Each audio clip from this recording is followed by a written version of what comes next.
pessoal, tudo bem com vocês? Eu sou o Prof. Léo de Andrade e no vídeo de hoje nós vamos falar sobre educação e senso comum. Bora lá?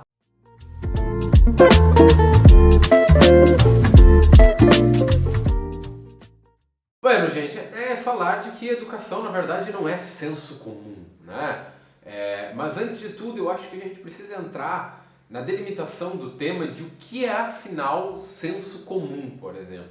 O senso comum ele é algo muito basilar dentro do campo de conhecimento. Tá? Então, antes disso, a gente precisa fazer uma diferenciação entre senso comum e saber popular. Uma diferenciação que às vezes não é muito bem administrada pela sociedade, pelas pessoas, enfim, da forma como a gente fala relativo ao campo da epistemologia, né, que é o campo do conhecimento. Bom, o senso comum ele é um tipo de conhecimento sem comprovação, certo? Acho que muita gente se identifica com isso. Ele é um conhecimento muito basilar, muito raso, que ele não é nem empírico, ele é um conhecimento vulgar, um conhecimento prático, por exemplo. E o senso comum ele sempre parte de um pressuposto individual, ou seja, ele sempre parte do pressuposto da minha própria visão relativo ao mundo. Então eu tenho uma visão de que a política funciona de uma determinada forma e aí a partir disso eu digo que ela funciona dessa determinada forma. Não é bem assim, né? Porque eu não tenho dados, por exemplo, para me apoiar em algo e dizer que a política está funcionando desse modo. Vamos pegar um exemplo mais prático, né, que eu gosto de usar com os alunos assim. Imaginemos uma geladeira.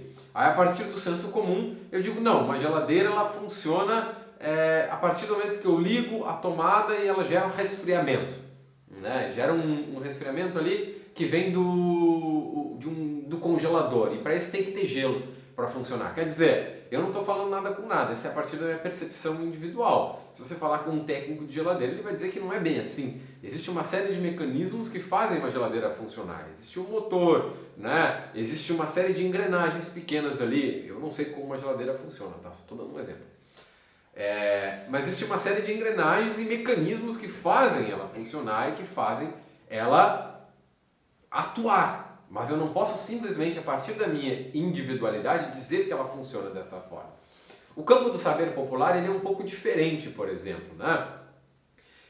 Por isso que o senso comum é diferente do saber popular. O saber popular ele se orienta pela repetição e pelo conhecimento testado geracionalmente, mas que também, em alguns momentos, pode sim estar errado. Nada impede que esse conhecimento ele não esteja errado. Por outro lado, né, o senso comum ele raramente aceita o erro.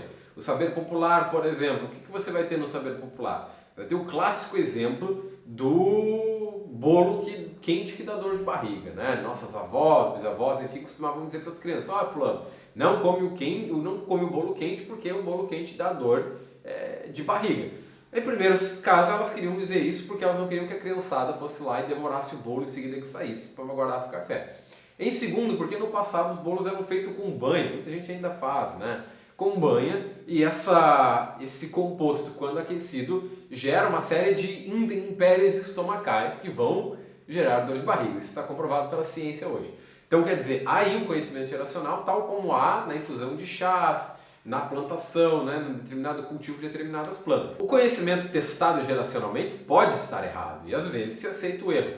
Mas, como eu falei, o senso comum raramente aceita o erro, porque ele tem uma pressuposição de concepção do mundo que é individualista, ou seja, que achar que o que eu vejo é correto e é o padrão, ou seja, só o que eu vejo está correto. Mas por que então, Prof. Léo, falar sobre isso na educação? Porque, infelizmente, há muita gente que vem acreditando que a educação é uma coisa simples de se fazer e que ela não é algo científico. Algo que, por exemplo, primeiro, gera uma ciência, gera uma problematização, gera uma constatação de realidade e geram evidências científicas para entender como essa realidade está dada. Daí que a pedagogia seja uma ciência tão complexa, a pedagogia sendo a ciência que equaciona a educação. Porque nós vemos uma problemática, nós testamos essa problemática e os resultados eles são humanos. Eles não podem ser simplesmente equacionados como, por exemplo, você fazer um teste de um remédio. Daí, portanto, que surjam muitos discursos de senso comum que não estão embasados cientificamente e que vomitam determinadas ideias individualistas que partem do pressuposto do correto. Alguns exemplos são bastante conhecidos, né?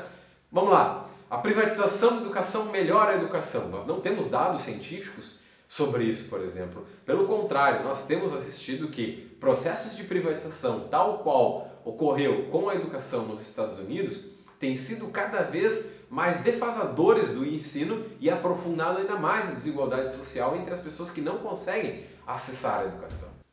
Alguns exemplos de senso comum na educação são bastante claros, né?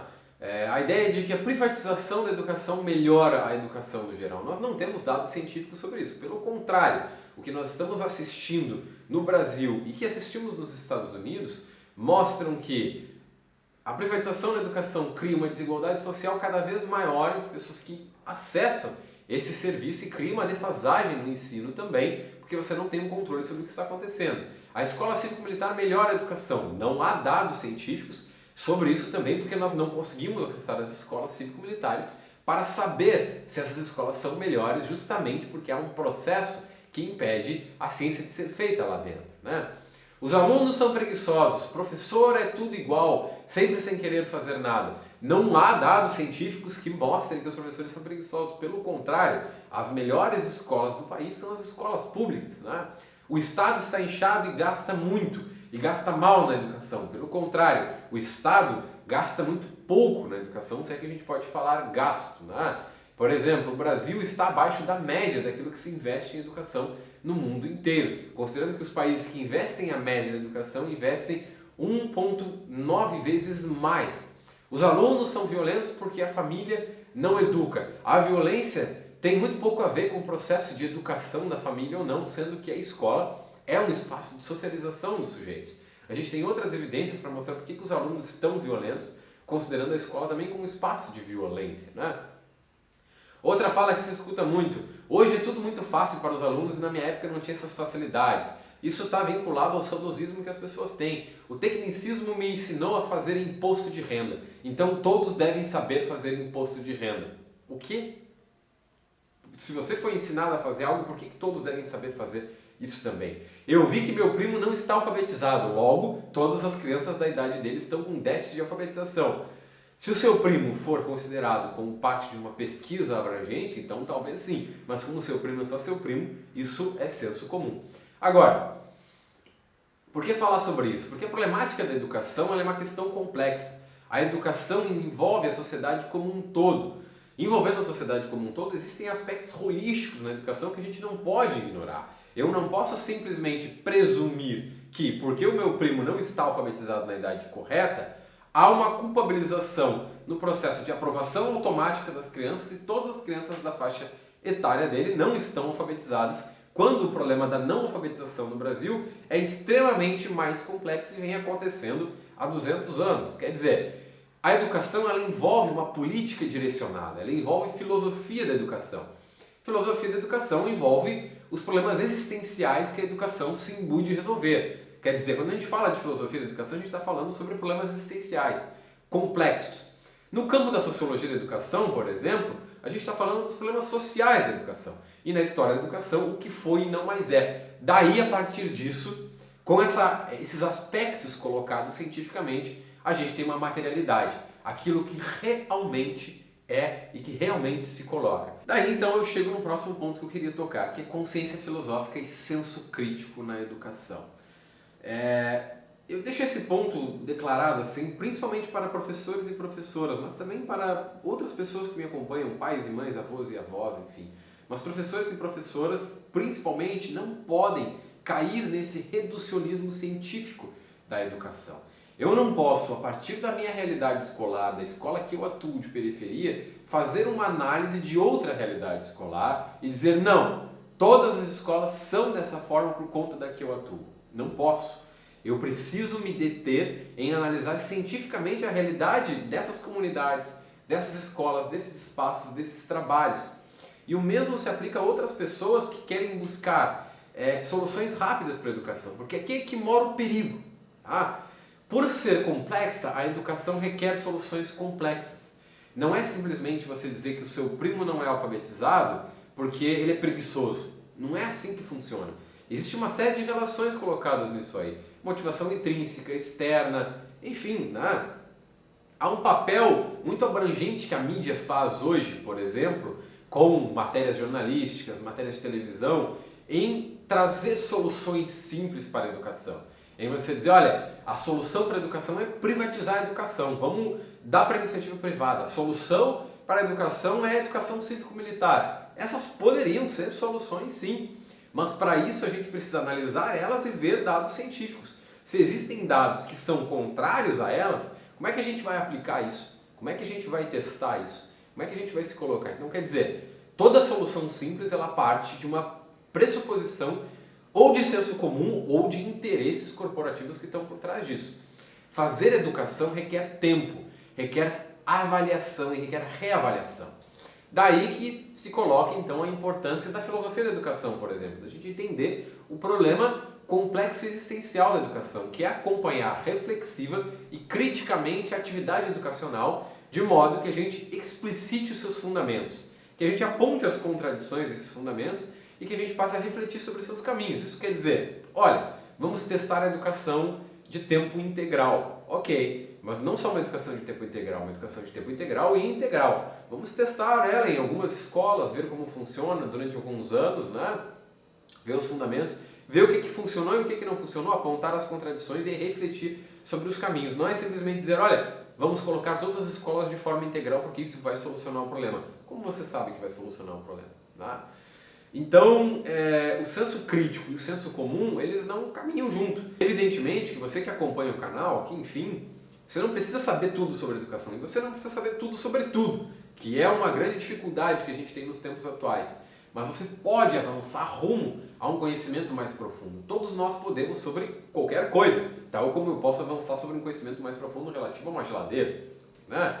E com isso a gente pode observar os fatos, registrar os fatos, analisar os fatos e apresentar as nossas conclusões científicas e validadas sobre esses fatos, né? Então quer dizer, não basta que eu, por exemplo, mande meu filho para uma escolinha muito boa na minha rua e diga, não, todas as escolas têm que ser como a escolinha da minha rua porque ela é muito boa. Eu preciso entender o que faz a escolinha da minha rua muito boa, né? O que é a valorização dos professores? São o grupo de alunos que está colocado ali? É como os conteúdos são trabalhados? O que está colocado ali que faz essa escolinha ser boa? E novamente, pessoal, eu reitero aqui, educação é um problema complexo. Entender de verdade a educação requer um aprofundamento não só teórico, mas prático também.